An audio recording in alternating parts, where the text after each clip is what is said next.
I find it hard to use my planner if I don't like how it looks, and maybe you're the same. So today we're looking at simple ways to decorate your journal to help you make it look good and thus stick with it. We're taking a 5x5 approach here, so 5 different decorative elements that I'll give you 5 examples of. Starting with lettering, the first way to add some simple decoration is just to add a simple outline to your lettering. To start with, I'm just using the bullet point of the Tombow dual brush marker to do some monoline cursive, and then I can use a thin black pen to go around the outside of this. My personal preference for the black outlining is the 0.38 Muji pen, just because it's nice and thin, and it's also a good quality of black. While I'm using monoline cursive here, you can of course just do this with any regular style of lettering, but it's a nice way to elevate an otherwise simple header. Our next style of lettering is just a simple all-cap style that has a thickened section on the left-hand side of each letter. These block sections can either be left open, or you could fill them with colour or a pattern, or some other kind of decoration. On this one, I'm just going in and filling each section with colour, and then adding some black line work for extra decoration. The third style of lettering is one of my favourite ones to use in my long-term collections journal, and that's just a simple combination of uppercase and lowercase letters. The way I like to make this lettering style a little bit more fun is making all of the letters, regardless of whether they're capitals or lowercase, the same size vertically. This is also one that you could do some outlining to make it look even more special. The next simple style of decoration is, instead of doing calligraphy, which is not a skill that I have, you can instead do fauxligraphy, or fake calligraphy. To do this, you just write out your words in regular cursive, but just making sure that you space your letters so they're a little wider than usual. Then you just thicken anywhere that your pen goes down, or what we call the downstrokes.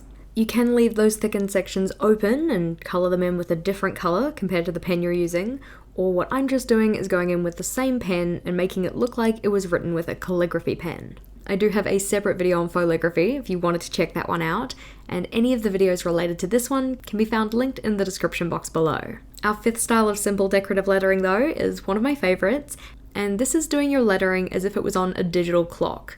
The nice part about this is that the dot grid of your journal comes in super handy to make sure that your lines are the right sizes, and it's done completely with just straight lines.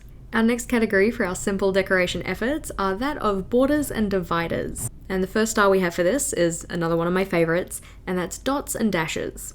This one's pretty straightforward and pretty much is just what it sounds like. So you put a dot in between 2 of the dot grids, and then put a line in the next dot grid space. Hopefully that kind of makes sense. It's probably a little bit easier to see just by what I'm drawing here. But the next simple border style we have is that of a ripped paper edge. This one is super helpful for a range of different themes. I've used it previously in a magic theme, and a witchcraft theme, and a nautical theme. Really anything where torn paper or old paper would be part of the aesthetic. The third one is another simple one, relying on dots, but in this one we're just having alternating colours of dots.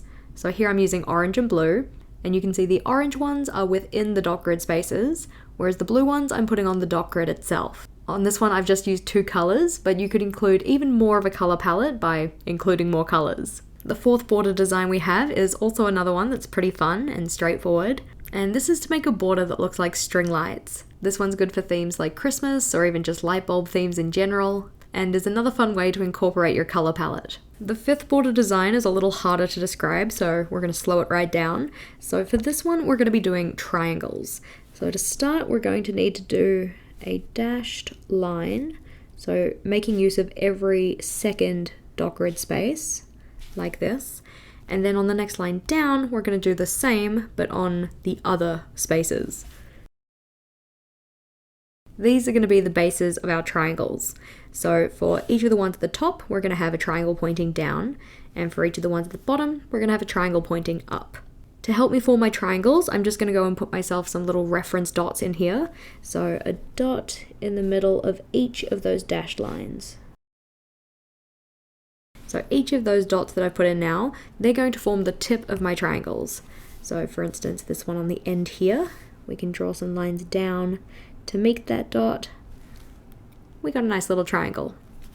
Same for the next one, so drawing it up to meet that dot, and so on and so forth. This is another fun border design that you can use your color palette in again, so coloring in the triangles with the colors of your color palette. With our decorative lettering and borders done, it's time to move on to doodles, which is probably the main category people think of when they think of decoration. The first one we have here is, again, another one of my favorites, and that is sparkles. Now, there are quite a few different ways that you can do sparkles, and honestly, when I do sparkles, I kind of just tend to use a whole bunch of them. So one of the simplest ways is just tiny circles. So we can do tiny circles as part of our sparkles and just scatter them around the page. What I also sometimes use are just tiny X's. So a combination of those tiny circles, tiny X's, and just dots can make for really cute decoration if you use it appropriately. Getting into something a little more complex for our tiny sparkles, you can also draw tiny stars, in particular 4-point stars. The simplest way to do these is just with an X, where the vertical line is a little bit longer than the horizontal line. Or if you want to step that up a notch, you can also leave the middle blank, which kind of makes it look like the center is glowing, even if just a little bit. Taking that up a notch further, we can use that general design or general shape to then go and add in some curving lines on the side. So curving up to the top, over to the right, down to the middle, and back to the left. Using just a combination of these different sparkle designs can really add some pretty decoration to your layout. Our second decorative doodle is another super simple one, and that's just using wavy lines. The nice part about wavy lines is that they can go in any direction and fill pretty much any space that you have really easily. You can either use different color combinations for your lines or just stick with the one color like I am here, and you can then go a step further and add in some small dots around these to add some more decoration. This style in particular was the one that I used in my 2-minute bullet journal ideas video, so as I said, very super simple, really quick to do. The third idea we have is that of patterns, or sometimes called Zentangles. I do have another separate video on that one with some different Zentangle ideas, but these can be the foundation of an awesome bullet journal theme. I've previously used Zentangles as a full theme for one of the months in my bullet journal, and the nice part about it is that you can do the whole theme with just one pen. The fourth idea is that of ribbons, which is quite similar to number 2, just the wavy lines, but with a bit more intention and structure. Rather than doing 3 wavy lines, we're just going to start with 2. So putting the first one in, and this can go anywhere that you want it to. There we go. When it comes to putting the second line in, you need to make sure that it crosses over this line at several points, and this is effectively where the ribbon is turning or twisting. So if we start here, and we'll go over, make it cut a couple of times through our initial line. You don't want it to come out too far from the original line, but effectively the further you go out in each of these kind of pockets, the wider the ribbon seems to be. At the moment though, it's not much looking like a ribbon. What we do need to do is add in the ends. So you can just do a simple curve like this one here, or you could be a little bit more decorative with it. I'm just going to put a simple curve on this end too.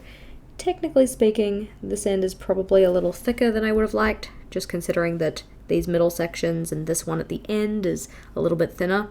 Typically I'd pencil this in first, but now you can kind of see our ribbon taking shape. To add a little bit of extra detail though, we're going to go and add in some extra lines, in particular anywhere we have that crossing over point, or anywhere where the ribbon looks like it's twisting. For this part, I'm grabbing out a thinner pen and just starting at where that crossover is, I'm going to do some small lines coming out from there.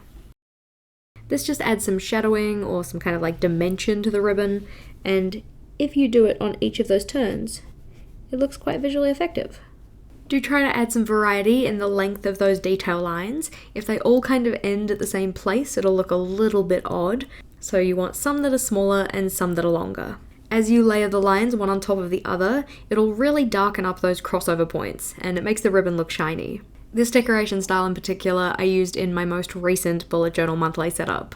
The fifth style of simple decoration that we have for doodles are small stars. Stars are another one of my favourite things to draw, and when I say stars, I mean different to the sparkles that we had in number 1. This is another style of doodle that I have a complete monthly setup dedicated to, and it's another awesome way to incorporate elements of your colour palette. For this one, I'm very much thinking about 5-point stars, though 6-point stars can be also fairly straightforward to draw. If you're going with a 6-point star, this is really just 2 triangles laid on top of one another.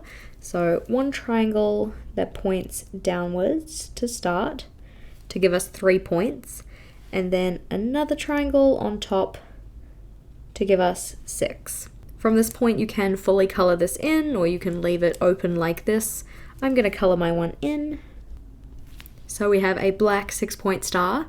If you wanted to do this one where you color it in with a different color, you could of course go in with pen first, just like we have here, and then color over the top of that. Or if you just want the outline, my recommendation would be to start with pencil first and then draw the outer edge. As mentioned though, 5-point stars are my preference, and the way that I like to draw these is start at the top of the star and then come down to the lower left point. From here, we go over to where the upper right point will be, and then we go horizontally across to the upper left point. From there, we go down to the right, to the lower right point, and then up to meet where we started at the top. Obviously, this one was done very slowly, so it probably looks quite good compared to how I'd normally draw stars. A normal star drawing is more like this, so it ends up looking a little bit kind of skew-whiff, cattywampus in terms of the sizing of the points, but I think that adds to its charm. Again, this is another one that after you've drawn the star out, whether you're going fast or doing it carefully, you can fully color it in, or you could do it in pencil first and then just put in the outline and color in with a different color.